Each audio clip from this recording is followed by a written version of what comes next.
Now let me talk for a little bit about lyrics. So here we believe that the lyrics must be in the voice of the character, which means you're going to have to approach the lyrics differently for every single character in the show.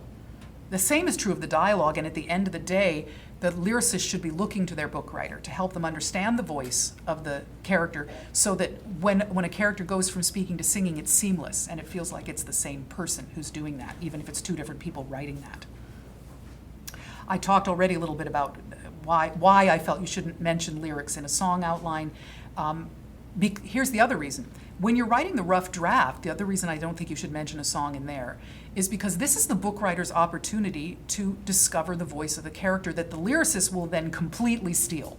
And that's your job. Your job is to look at the words that your book writer is using and allow that to create the voice of the character in your head. That's where the lyrics will come from. Some of the words the book writer writes will inspire song titles or ideas for whole songs. So you don't want them to just write and they sing, the ensemble number here. You want them to write even more, to give a character a great big long monologue or turn a confrontation scene into 3 or 4 pages of dialogue. As the book writer, that's going to disappear, but the lyricist will thank you because you're giving them all of that information.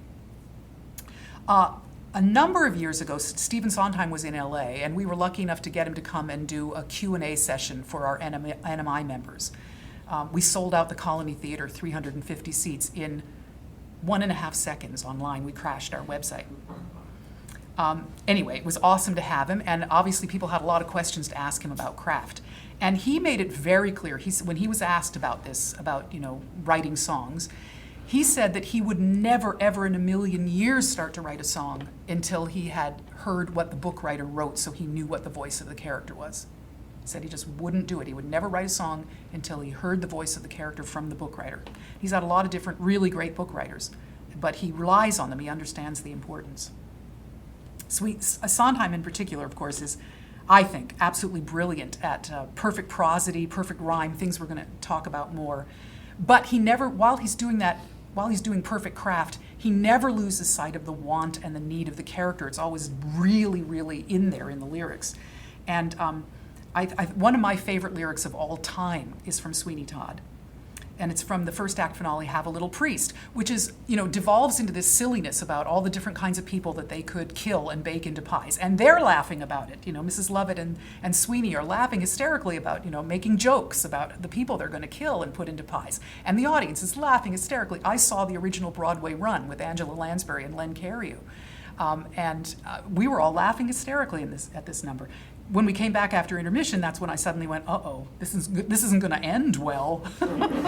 but we were laughing at the end of Act 1.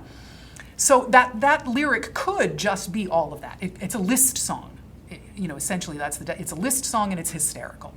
But my favorite lyric is the one where Sweeney sings, "I'll come again when you have Judge on the menu," which not only flows mellifluously, so you have no problem saying it or understanding it, it has an internal rhyme that's beautiful, but it is absolutely speaking to the unwavering want of Sweeney Todd.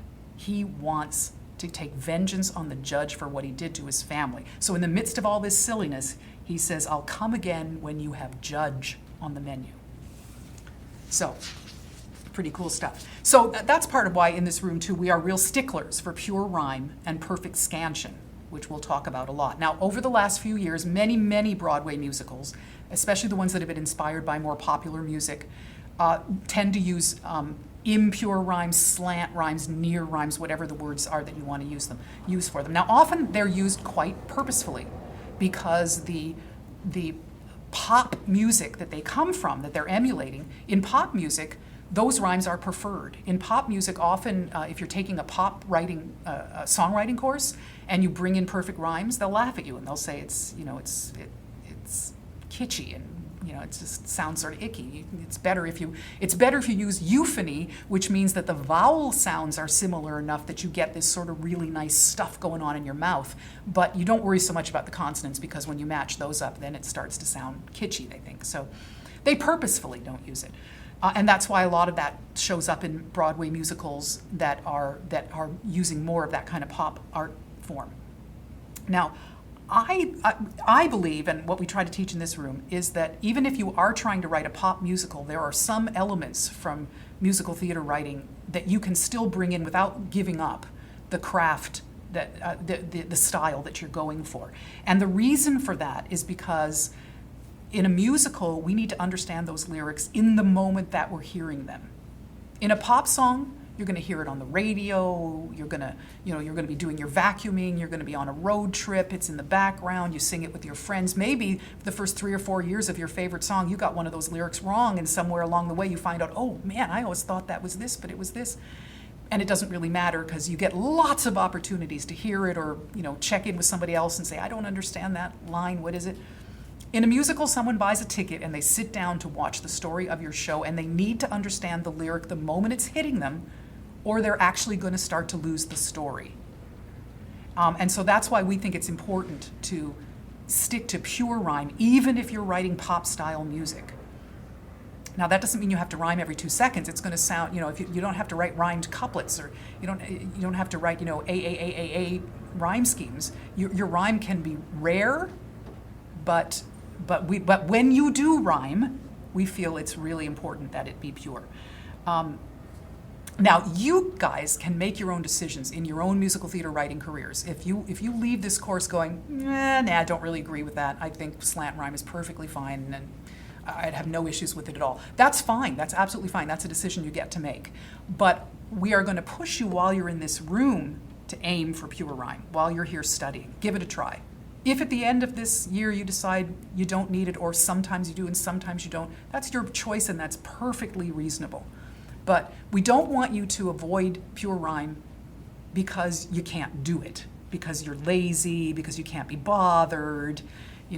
We want you to avoid pure rhyme because you understand what happens when you do it, and you're employing it purposefully, and that's perfectly all right. Anything that you do with purpose is perfectly reasonable. But if you're just doing it because you're lazy or you don't know better, that's not worth it. So we will constantly be pointing it out in this room.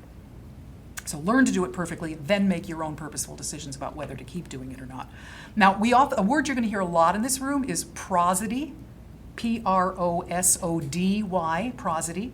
It's a word that's used more often in poetry, and the definition for poetry is the patterns of stress and intonation in a language. In musical theater, we've adopted that word to more mean the marriage of lyrics and music, or the alignment of stresses in music with stresses in the lyric for the purposes of clarity of meaning. So what that means is once you add the lyrics to the music, what you want to make sure is that you haven't put the emphasis on the wrong syllable. Although, again, that happens sometimes in pop music, but it interferes with our ability sometimes to understand the lyric. If you're doing it purposefully, like the purposeful many different pronunciations of popular, popular, if you're doing it on purpose for comic effect, go for it. But if you're just doing it because you can't be bothered to find the right rhyme, that's not a good reason, or to get the stresses right. There are other forms of prosody than just the typical one of, the beats of the music tend to be on 1 and 3, so you want the strong beats of the words to land in those same places. That's the most common form of prosody, but there are some other ones that you'll be learning about over the year, like linear prosody, which have to do with the breaking of a phrase, meaning that when the musical phrase breaks, so should the lyrical phrase. And if the lyrical phrase does not break, then the musical phrase should not. Again, it's all about clarity. Because if I were to stop my sentence midway because the music stopped there, then you're going, wait, what is she saying? What? So you want to match up the phrasing as well, and we call that linear prosody. And there are various other things as well that you will study in the lyric lab, so I won't go into that too now. But the tools needed by the lyricist are vast, really they are. I personally think that lyric writing is the hardest craft. I think they all have their difficulties, but I think lyrics are the hardest because you're writing in a very small box. You have so many things to consider. You have rhyme scheme, you have prosody, you have song structure, progression. There's so many parameters, and you still have to tell the story, and it has to be true to your character, and sometimes it also has to be funny. It's an awful lot to do in this tiny little box. So I think it's really hard. But I think you'll find that the lyric lab that's a part of this program, for those of you who are lyricists, I think is absolutely amazing. We'll talk about that more in a minute. Now, I'm throwing around a lot of terms, like I just started talking about progression and structure and lots of other things. Some of you already know what I mean when I use those terms, and some of you don't. And I know that can sometimes be frustrating if you're the one who doesn't know and you're like, oh, I don't want to have to ask when everybody else seems to know. We happen to have a glossary of terms that you can link to. It's part of our musical theater writers resource center, which is online as part of our website, but you can also link to it directly from your core curriculum homepage. So you can look up a word like prosody and it will give you a definition, and you can look up song structure and it will give you not only a definition but often examples to help you understand. So if a question comes up that doesn't get answered in this room, have a look at the glossary and it should help. So progression, which is one of those words, I think progression is the one tool in a lyricist toolkit that separates a good lyricist from a brilliant lyricist. And the Lyric Lab unit on progressions, which is fairly early on, I think it's if not the first, it's the second unit in the Lyric Lab. Once you've taken the progressions unit, you're going to regret every lyric you ever wrote in the past when you didn't know about progressions. It is mind-boggling. So I'll give you one quick example. I'm not going to go into a lot of detail because the Lyric Lab takes care of that, but I want you to understand what I mean by it. There are many different kinds of progressions. One of them is what's referred to as a time progression. I'm going to give you an example of that. So the song "If Ever I Would Leave You" from Camelot, he sings, if ever I would leave you, it wouldn't be in autumn. And then when he comes around, if ever I would leave you, it wouldn't be in summer. If ever I would leave you, it wouldn't be in springtime. And then eventually he sings, no, never would I leave you at all. So the progression goes through the passage of time, the seasons, and then it lands on this wonderful idea that, no, I'll never leave you, which is actually really beautiful. And the progression takes us there. So if he just sang the lyric, I'm never going to leave you, that's nice. But when it's preceded by this progression, it's awesome. And there are so many different kinds of progressions that you can use. There are pronoun progressions, and there's just a million of them. And the Lyric Lab will talk you through what they mean and how to use them, and what song structures lend themselves best to which kinds of progressions. But there are other tools that you learn in the Lyric Lab, like euphony and metaphor and alliteration and rhyme. There's just so many tools you need in your toolkit, and the Lyric Lab will deal with a lot of that. Now, none of that even I haven't even started to talk yet about the concept of song structure. In the heyday of the American musical, in the 40s and 50s, there was a term, Tin Pan Alley. And what this referred to was, I'll read you the definition. Tin Pan Alley is the name given to a collection of New York City music publishers and songwriters who dominated the popular music of the United States in the late 19th century and early 20th century. It originally referred to a specific place, West 28th Street, between 5th and 6th Avenues in the Flower District. Some other things, if you look it up online, you'll say that they say the origin of why it's called Tin Pan Alley is, there are several different reasons, but one of the ones I liked was that the expression tin pan was slang for a decrepit piano. And so the term came to mean a hit songwriting business in the early 1900s. So that was back when, as I was saying earlier, the popular music of the day that you heard on the radio and just in everyday life was also what you were hearing in musicals. And so the most popular song structure in Tin Pan Alley music, which therefore made its way into musical theater and dominated musical theater for decades, is the AABA song structure. When I say AABA, I am using capital letters. You can hear me. Which you have to be careful about not to confuse them with the small letters which we use to represent rhyme scheme. Very confusing. But if you use small letters, AABA, that means a rhyme scheme like in a limerick, right? Where you have, there once was a man from Nantucket who's something or other a bucket. His daughter named Nan, that's your B, ran away with a man, is your B. And as for the bucket, Nantucket, so that's AABBA.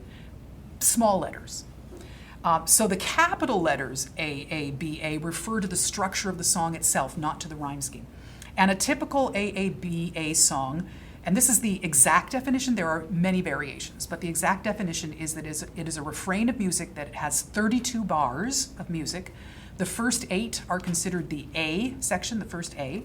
The next 8 are an exact melodic repetition of the first A, and that's the second A. The next 8 are some completely different musical material, usually also with a different rhyme scheme, and that's referred to as the B, or in popular music, it's often referred to as the release or the bridge. And then the final 8 returns to the same melodic structure as the original A, and that's your third A. Often there's, you can also add to that a repeating lyric, which is sometimes called a hook, that might be in the same, it usually is in the same line of the A section each time, usually either the first or the fourth, although it can vary, but usually it's either the first or the fourth line of the A section. There are variations, like I said, you can have an introductory verse that comes before the AABA. You can develop the A. Oftentimes the third A will develop and change a little bit and become an A prime or a coda of some kind. Sometimes the second A will develop. So there are variations on a theme, but those are the basics of AABA.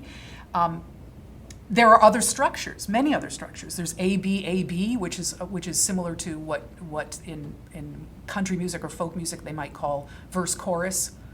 ABAB, there's ABAC, there's any combination of letters you can come up with, there's a song structure that you can use. And of course there are many songs that don't use any particular song structure and they just break all the molds and do whatever they want. But as with everything else I've been talking about today, we think it's really important for you to master the AABA form while you're here in this room. And to understand why it works, why it's so powerful, why it's been used for so many years. Even today you'll find lots of songs are still written in AABA. And so that then when you decide you want to do it differently, you'll be doing a different structure because the nature of the story that you're telling in the song needs a different kind of a structure, or for some other reason that is purposeful, and not just because you don't understand the power of the AABA. So, quick example of an AABA is something like Somewhere Over the Rainbow. If you think that through, somewhere over the rainbow, skies are blue is your first A, and the land will come true. And then the second A starts again with Somewhere Over the Rainbow, bluebirds fly, birds fly over the rainbow, why then, oh why can't I? That's your second A. It is musically identical, and it has the hook in the first line. Then someday I'll wish upon a star and wake up where the clouds are far behind me, where troubles melt like lemon drops away above the chimney tops. That's where you'll find me. It's your B section, and then you go back to the A with a slight variation. Somewhere over the rainbow, bluebirds fly, birds fly over the rainbow, why then, oh why can't I, which is identical, but then they add on the, if happy little bluebirds fly beyond the rainbow, why, oh why can't I? So that's a little development of the third A, but that's a pretty classic example of AABA. Now, I'm talking about rhyme and prosody and structure, and it's hard to talk about all those things just talking about lyrics because they all also involve music in similar ways.